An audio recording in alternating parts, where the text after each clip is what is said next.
ஸ்ரீலங்காவுக்குள் நுழைந்த ஈரானிய போர்க்கப்பல் அமெரிக்காவால் தாக்கி அழிப்பு. சற்று முன்னர் உரிமை கோரியது அமெரிக்கா. கடலில் மிதந்த பல உடலங்கள். சற்று முன்னர் வெளியான பல திடுக்கிடும் தகவல்கள். நடந்தது இதுதான். ஈரானில் இருந்து அயல் நாடுகளுக்கு பறந்த திடுக்கிடும் செய்தி. சவுதியில் இருந்து அதிசொகுசு விமானத்தில் வெளியேறி சென்றார் கால்பந்து ஜாம்பவான் ரொனால்டோ. மத்திய கிழக்கின் போர்க்களத்தில் களமிறங்கும் பிரான்சின் ரஃபேல் போர் விமானங்கள். மேலும் பரபரப்பாகும் போர் சூழல். சற்று முன்னர் ஈரானிய ஜெட் விமானத்தை சுட்டு வீழ்த்தியது இஸ்ரேல். 40 ஆண்டுகளின் பின் நடந்த வான்வெளி போர். வரலாற்றில் முதல் முறையாக சம்பவம். குவைத் நாட்டில் தவறுதலாக சுட்டு வீழ்த்தப்பட்ட அமெரிக்க அதிவேக போர் விமானம். உள்ளே இருந்த பெண் விமானி. அவரிடமிருந்த இரத்தச்சீட்டில் எழுதப்பட்ட முக்கிய விடயம். மூடப்படும் ஹார்முஸ் நீரிணை தடை செய்யப்பட போகும் எரிபொருள் ஏற்றுமதி. இலங்கைக்கான எரிபொருள் ஏற்றுமதி தொடர்பில் அரசாங்கத்தின் அவசர அறிவிப்பு. பாதுகாப்பு முன்னெச்சரிக்கையுடன் மீண்டும் ஆரம்பமான ஸ்ரீலங்கா விமான பயணங்கள். நாட்டுக்குள் தேங்கியுள்ள சுற்றுலா பயணிகளும் வெளியேற முண்டியடிப்பு. இலங்கையில் வாகன இறக்குமதியில் ஏற்பட்டுள்ள திடீர் மாற்றம். திடீர் சரிவை சந்தித்த அமெரிக்க டாலர்கள். உலகை அதிர வைக்கும் அடுத்த அறிவிப்பு. ஈரானின் புதிய தலைவருக்கும் உயிர் ஆபத்து. மீண்டும் ஆபத்தை சீண்டும் அமெரிக்கா மற்றும் இஸ்ரேல். ஸ்ரீலங்கா கடற்கரையில் ஈரான் போர்க்கப்பல் மற்றும் அதிலிருந்த பலர் சடலங்களாகவும் காயப்பட்ட நிலையிலும் மீட்கப்பட்ட நிலையில் குறித்த விடயம் தொடர்பில் பரபரப்பான தகவல் ஒன்று வெளியாகியுள்ளது. இலங்கையை அண்மித்த கடற்பரப்பில் ஈரான் கடற்படை கப்பலை அமெரிக்கா மூழ்கடித்ததாக அமெரிக்க பாதுகாப்பு செயலாளர் ஹக்சிஸ் ஹட்டு முன்னர் உறுதிப்படுத்தியுள்ளார். இந்த விடயம் தொடர்பில் தெரிய வருகையில் ஈரானிய போர்க்கப்பல் இலங்கையின் தென்பகுதியில் மூழ்கும் தருவாயில் கரையொதுங்கிய நிலையில் இலங்கை கடற்படையால் அதில் இருந்த சிலர் மீட்கப்பட்டனர். எனினும் இலங்கை அருகில் விபத்துக்குள்ளான ஈரானிய போர்க்கப்பலை நீர்மூழ்கி கப்பல் ஒன்றினால் தாக்கப்பட்டுள்ளதாகவும் வெளியான செய்திகளை முற்றுமுழுதாக நிராகரிக்கிறோம் என கடற்படையின் ஊடக பேச்சாளர் சற்று முன்னர் தெரிவித்த நிலையில் அமெரிக்க பாதுகாப்பு செயலாளர் கக்சித் குறித்த தகவலை வெளியிட்டுள்ளார். ஈரானிய கப்பல் மூழ்கிக் கொண்டிருக்கும் நிலையில் ஏனையோரையும் மீட்கும் பணிகளில் இலங்கை கடற்படை மற்றும் விமானப்படை ஈடுபட்டு வருகிறது. இந்நிலையில் கப்பல் மூழ்கிய பகுதியில் அதிகளவான சடலங்களை அவதானிக்க முடிவதாக தெரிவிக்கப்பட்டுள்ளது. குறித்த விடயம் தொடர்பில் தெரிய வருகையில் காலை 5-8 மணிகளவில் காலி கடற்கரையிலிருந்து சுமார் 40 கடல் மைல் தொலைவில் சிக்கல்களை எதிர்நோக்கியுள்ளதாக ஈரானிய கடற்படை கப்பலான யாரிஸ் டேனா விடுத்த அபாய சமீட்சை அழித்து அதிவேக தாக்குதல் படகுகள் சம்பவ இடத்துக்கு விரைந்தன. ஹெலிகாப்டர்கள் வான்வெளி கண்காணிப்பை பலப்படுத்தின. விபத்தில் சிக்கி கடல் முழுவதும் எண்ணெய் படர்ந்த நிலையில் ஈரானின் போர்க்கப்பல் ஒன்று கண்டுபிடிக்கப்பட்டது. இந்த கப்பலில் காயமடைந்த பல ஈரானிய கடற்படை வீரர்கள் மீட்கப்பட்டு கரைக்கு கொண்டு வரப்பட்டனர். அவர்களில் 32 பேர் சிகிச்சைக்காக கராப்பட்டிய போதனா வைத்தியசாலையில் அனுமதிக்கப்பட்டனர். மீட்கப்பட்டோரில் ஒருவர் ஆபத்தான நிலையில் உள்ளதாகவும் ஏனைய பலர் நடுத்தர மற்றும் சிறிய அளவிலான காயங்களுக்கு உள்ளாகியதாகவும் வைத்தியசாலை அதிகாரிகள் தெரிவித்தனர். இதேவேளை கடலில் காணாமல் போனவர்களை கண்டறியவும் அவர்களுக்கு உதவவும் இலங்கை கடற்படை கப்பல்கள் தொடர்ந்து மீட்பு பணியில் குறித்த பகுதியில் ஈடுபடுத்தப்பட்டுள்ளன. காணாமல் போனவர்களின் எண்ணிக்கை குறித்த அறிக்கைகளை இலங்கை அதிகாரிகள் இதுவரை உத்தியோகபூர்வமாக உறுதிப்படுத்தவில்லை. மேலும் இலங்கையின் அதிஉயர் கடற்பாதுகாப்பு வலயத்துக்குள் குறித்த கப்பல் எப்படி வந்தது என்ற கேள்விகள் உருவாகிய நிலையில் ஈரானிய கடற்படை கப்பல் இலங்கை கடற்பரப்புக்குள் இல்லை, ஆனால் காலி கடற்கரைக்கு மிக அருகில் இருந்ததாக அமைச்சர் கேரத் பதில் வழங்கியிருந்தார். 1979 ஆண்டின் கடல்சார் தேடல் மற்றும் மீட்புக்கான சர்வதேச உடன்படிக்கையின்படி எந்தவொரு நாட்டின் கப்பலாக இருந்தாலும் ஆபத்தில் இருக்கும்போது அதற்கு உதவுவதற்கு நாங்கள் கடமைப்பட்டுள்ளோம் என்றும் அவர் குறிப்பிட்டார்.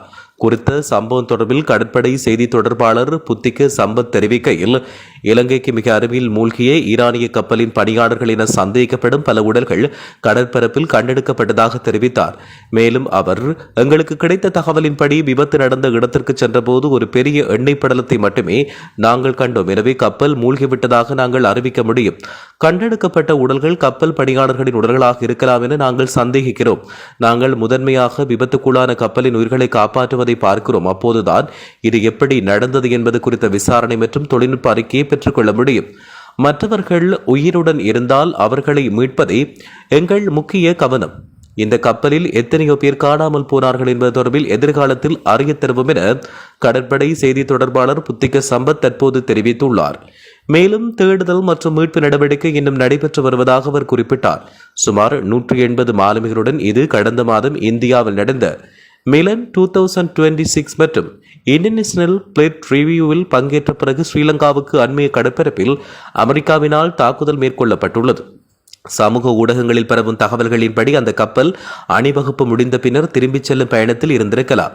மேலும் அமெரிக்க கடற்படை அந்த பகுதியில் ராணுவ வளங்களை வைத்து கப்பலின் இயக்கங்களை கண்காணித்து வந்திருக்கலாம் என்றும் பின்னர் தாக்குதல் நடத்தப்பட்டிருக்கலாம் என்பது திரைமறைவில் இருக்கின்ற உண்மையே. சிலரின் கூற்றுப்படி அந்த கப்பலில் ஈரான் கடற்படையின் உயர்மட்ட அதிகாரி ஒருவர் பயணம் செய்திருக்கலாம். அப்படி இருந்தால் இது கடந்த சில நாட்களாக பேசப்படும் உயர்மட்ட தலைவர்களை இலக்காக்கும் தாக்குதல்கள் என்ற கதையுடன் இணைக்கப்படும் என்றும் தெரிவிக்கப்படுகிறது குறிப்பிடத்தக்கது. ஈரானின் ராணுவ தளபதியிடமிருந்து திடுக்கிடும் தகவல் ஒன்று வெளியாக இணையத்தில் பரபரப்பை ஏற்படுத்தியுள்ளது. அதில் குறிப்பிடப்பட்டுள்ளதாவது: கையிருப்பு தீர்ந்து போக ஆயிரக்கணக்கில் வைத்திருக்கவில்லை, நாம் லட்சக்கணக்கில் வைத்துள்ளோம். ஒவ்வொரு நொடியும் இலக்குகளை நோக்கி ட்ரோன்களையும் ஹைஃபர் ஏவுகணைகளையும் ஏவுகிறோம். இதுவரை 15 நாடுகளில் உள்ள அமெரிக்க தூதரகங்களை சேதப்படுத்தியுள்ளோம். இனிவரும் நாட்களில் இந்த தாக்குதல்கள் பல மடங்காக அதிகரிக்கும். அமெரிக்காவோடு எந்த பேச்சுக்களும் இல்லை. நாடு விட்டு நாடு கடக்கும் யுத்தமே இவ்வளவு பயங்கரமாக இருக்கிறது என்றால் தரை வழியாக யுத்தம் நடந்தால் எப்படி இருக்கும் என்று கற்பனை செய்து பாருங்கள் என்று அறிவிக்கப்பட்டுள்ளது. இந்நிலையில் மத்திய கிழக்கு நாடுகளின் யுத்தகால பரபரப்பை அடுத்து பிரபல நட்சத்திர கால்பந்து வீரர் ரொனால்டோ சவுதியை விட்டு தன்னுடைய மனைவி மற்றும் பிள்ளைகளுடன் வெளியேறியுள்ளார். தனது அதிசொகுசு ஜெட் விமானத்தில் சற்று முன் பாதுகாப்புடன் அவர் வெளியேறியுள்ளார்.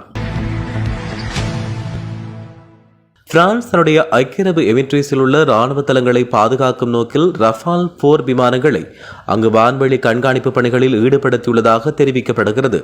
பிரான்ஸ் வெளியுறவு அமைச்சர் ஜோன் நோயல் ஃபாரோட் இது தொடர்பில் வெளியிட்ட கருத்தில், ரஃபேல் போர் விமானங்கள் எங்கள் தளங்களின் மேல் வான்வெளி பாதுகாப்பு நடவடிக்கைகளை மேற்கொண்டன என்று கூறினார்.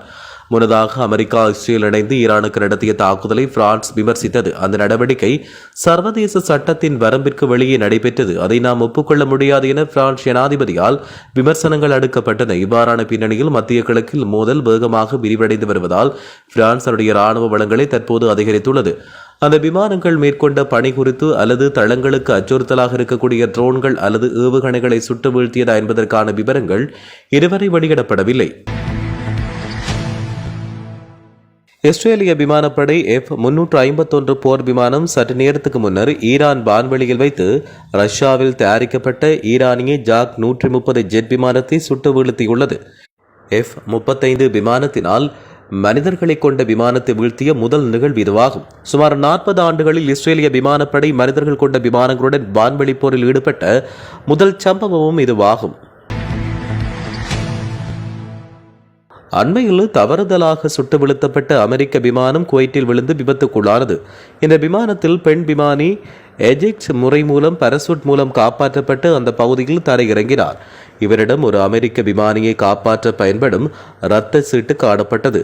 தங்கள் ஜாக்கெட்டுகளுக்குள் தைக்கப்பட்ட இந்த இரத்த சீட்டு ஏந்தி குறித்த விமானி தான் கீழே இறங்கிய பகுதி மக்களிடம் உதவிக்காக சென்றதாக கூறப்படுகிறது. ஆங்கிலம், அரபு, துருக்கியம், பாரசீகம் மற்றும் குர்திஷ் மொழிகளில் எழுதப்பட்ட இதில் குறிப்பிடப்பட்ட விடயமாவது: நான் ஒரு அமெரிக்கன், உங்கள் மொழியை பேச மாட்டேன், நான் உங்களுக்கு எந்த தீங்கும் செய்ய மாட்டேன், தயவு செய்து எனக்கு உணவு, தண்ணீர், தங்குமிடம், உடை மற்றும் ஒரு மருத்துவரை கொடுங்கள், அமெரிக்கா அல்லது நட்பு படைகளை அடைய எனக்கு உதவுங்கள், என்னுடைய பெயரையும் இந்த எண்ணையும் அமெரிக்க அதிகாரிகளுக்கு வழங்கும் போது உங்களுக்கு வெகுமதி கிடைக்கும் என்று அதில் குறிப்பிடப்பட்டுள்ளது. ஹோர்முஸ் நீரிணை மூடப்படுவதால் அது இலங்கையின் எரிபொருள் இறக்குமதிக்கு நேரடி பாதிப்பை ஏற்படுத்தாது என வெளிவிவகார அமைச்சர் விஜித கீர தெரிவித்தார். நாடாளுமன்றத்தில் இன்று உரையாற்றிய போது அவர் இவ்வாறு தெரிவித்தார். அவர் மேலும் தெரிவிக்கையில், மத்திய கிழக்கில் ஏற்பட்டுள்ள பதற்ற நிலை காரணமாக ஹோர்முஸ் நீரிணை மூடப்படுவதால் அது இலங்கையின் எரிபொருள் இறக்குமதிக்கு நேரடி பாதிப்பை ஏற்படுத்தாது. இலங்கை தற்போது எரிபொருள் இறக்குமதிக்கு ஹோர்முஸ் நீரிணையை பயன்படுத்துவது இல்லை. ஹோர்முஸ் நீரிணைக்கு மாற்றாக இலங்கை தற்போது ஆப்பிரிக்க நன்னம்பிக்கை முனையூடாக செல்லும் கடல் வழித்தடங்களுக்கு எரிபொருள் இறக்குமதிக்கு பயன்படுத்தி வருகிறது. இந்த நீரிணை மூடப்படுவது உலகளாவிய எரிபொருள் உற்பத்தி மற்றும் போக்குவரத்தில் தாக்கத்தை ஏற்படுத்தும் என்றாலும் இலங்கைக்கு அது ஒரு பிரதான தடையாக அமையாது. ஏற்கனவே மாற்று வழிகள் மூலம் எரிபொருள் கொண்டு வரப்படுவதால் இந்த நெருக்கடி நிலை இலங்கையை பாதிக்காது என குறிப்பிட்டார். மத்திய கிழக்கு நாடுகளுக்கான தன்னுடைய விமான பயணங்களை மட்டுப்படுத்தப்பட்ட மற்றும் பாதுகாப்பு முன்னெச்சரிக்கை நடவடிக்கைகளுடன் மீண்டும் ஆரம்பிப்பதாக ஸ்ரீலங்கன் ஏர்லைன்ஸ் நிறுவனம் அறிவித்துள்ளது. அதன்படி ஜூகல் 231 என்ற விமானம் கொழும்பிலிருந்து துபாய்க்கும், ஜூகல் 232 என்ற விமானம் துபாயிலிருந்து கொழும்புக்குமாக இன்று புதன்கிழமை இயக்கப்பட உள்ளதாக நிறுவனம் தெரிவித்துள்ளது. துபாய் வான்வெளி பகுதியின் பகுதி திறப்பு இடம்பெற்றதை தொடர்ந்து தேவையான அனைத்து பாதுகாப்பு நடவடிக்கையும் மேற்கொள்ளப்பட்டுள்ளன. பயணிகளின் பாதுகாப்பு மற்றும் நலன் குறித்து முன்னுரிமை அளித்து நிலைமைகளை தொடர்ந்து கண்காணித்து அடுத்தடுத்த சேவைகள் தொடர்பான அறிவிப்புகள் வெளியிடப்படும் என்றும் ஸ்ரீலங்கன் ஏர்லைன்ஸ் குறிப்பிட்டுள்ளது. பயணிகள் தங்களின் விமான அட்டவணை தொடர்பான சமீபத்திய தகவல்களை நிறுவனத்தின் உத்தியோகபூர்வ இணையதளமானது வாடிக்கையாளர் சேவை மையங்கள் மூலம் உறுதிப்படுத்திக் கொள்ளுமாறும் தெரிவிக்கப்பட்டுள்ளது. இலங்கையில் தனியார் வாகனங்கள் மற்றும் வணிக வாகனங்கள் உள்ளிட்ட வாகனங்களை இறக்குமதி செய்வதற்கான செலவு 2026 ஜனவரியில் 224 மில்லியன் அமெரிக்க டாலராக குறைந்துள்ளது. டிசம்பர் 2025 பதிவான வாகனங்களை இறக்குமதி செய்வதற்கான செலவு 301 மில்லியன் அமெரிக்க டாலராக இருந்தது. இதற்கமைய இந்த ஆண்டு வாகனங்களை இறக்குமதி செய்வதற்கான செலவு கடந்த ஆண்டுடன் ஒப்பிடும்போது சுமார் 1.5 பில்லியன் அமெரிக்க டாலராக குறையும் என்று எதிர்பார்க்கப்படுகிறது. கடந்த ஆண்டு வாகனங்களை இறக்குமதி செய்வதற்கான செலவு 2047 மில்லியன் அமெரிக்க டாலர்களாக அதிகரித்து 2 பில்லியன் அமெரிக்க டாலர்களை தாண்டியுள்ளது. ஈரானின் புதிய உச்ச தலைவராக தேர்ந்தெடுக்கப்பட்ட கமேனியின் மகன் மோஷ்தபா கமேனியும் கொல்லப்படுவார் என இஸ்ரேல் பாதுகாப்புத்துறை அமைச்சர் தெரிவித்துள்ளதாக சர்வதேச ஊடகங்கள் செய்தி வெளியிட்டுள்ளன. ஈரானின் அணு ஆயுத கொள்கைக்கு எதிர்ப்பு தெரிவித்து அமெரிக்கா மற்றும் இஸ்ரேல் ஆகிய இரு நாடுகளும் இணைந்து கடந்த சனிக்கிழமை ஈரான் மீது கூட்டு தாக்குதல் நடத்தியிருந்தன. இந்த தாக்குதல்களில் ஈரானின் மதகுரு அலி அயதுல்லா கமேனி மட்டுமன்றி அவரின் மனைவி, மகள், மருமகன், பேத்தி உள்ளிட்டோரும் இந்த தாக்குதலில் கொல்லப்பட்டுள்ளனர். இந்நிலையில் கமேனியின் இரண்டாவது மகன் மோஷ்தபா கமேனியை புதிய தலைவராக நிபுணர்கள் சபை தெரிவு செய்துள்ளதாக தகவல் வெளியாகியுள்ளது. இருப்பினும் இன்னும் நிபுணர்கள் சபையால் அதிகாரப்பூர்வமாக அறிவிக்கப்படவில்லை. இதனிடையே ஈரானின் புதிய உச்ச தலைவராக யார் தேர்வு செய்யப்பட்டாலும் அவரையும் குறிவைப்போம் என இஸ்ரேல் தெரிவித்துள்ளதாக தகவல் வெளியாகியுள்ளது. மேலும் அவர் வெளியிட்டிருக்கும் அறிக்கையில் இஸ்ரேலை அழிக்கவும் அமெரிக்கா உள்ளிட்ட பிற நாடுகளை அச்சுறுத்தவும் ஈரானிய மக்களை ஒடுக்கவும் நினைக்கும் ஈரானிய பயங்கரவாத ஆட்சியால் நியமிக்கப்பட்ட எந்தவொரு தலைவரும் கொல்வதற்கான ஒரு தெளிவான இலக்காக இருப்பார் என்று தெரிவித்துள்ளதாக தகவல் வெளியாகியுள்ளது.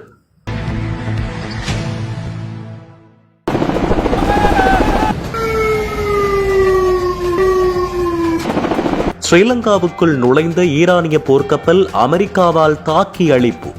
சற்று முன்னர் உரிமை கோரியது அமெரிக்கா. கடலில் மிதந்த பல உடலங்கள். சற்று முன்னர் வெளியான பல திடுக்கிடும் தகவல்கள். நடந்தது இதுதான். ஈரானில் இருந்து அயல் நாடுகளுக்கு பறந்த திடுக்கிடும் செய்தி. சவுதியில் இருந்து அதிசொகுசு விமானத்தில் வெளியேறி சென்றார் கால்பந்து ஜாம்பவான் ரொனால்டோ. மத்திய கிழக்கின் போர்க்களத்தில் களமிறங்கும் பிரான்சின் ரஃபேல் போர் விமானங்கள். மேலும் பரபரப்பாகும் போர் சூழல். சற்று முன்னர் ஈரானிய ஜெட் விமானத்தை சுட்டு வீழ்த்தியது இஸ்ரேல். 40 ஆண்டுகளின் பின் நடந்த வான்வழி போர். வரலாற்றில் முதல் முறையாக சம்பவம். குவைத் நாட்டில் தவறுதலாக சுட்டு வீழ்த்தப்பட்ட அமெரிக்க அதிவேக போர் விமானம். உள்ளே இருந்த பெண் விமானி. அவரிடமிருந்த இரத்தச்சீட்டில் எழுதப்பட்ட முக்கிய விடயம். மூடப்படும் ஹார்முஸ் நீரிணை தடை செய்யப்பட போகும் எரிபொருள் ஏற்றுமதி.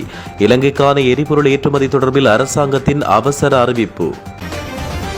பாதுகாப்பு முன்னெச்சரிக்கையுடன் மீண்டும் ஆரம்பமான ஸ்ரீலங்கா விமான பயணங்கள். நாட்டுக்குள் தேங்கியுள்ள சுற்றுலா பயணிகளும் வெளியேற முண்டியடிப்பு.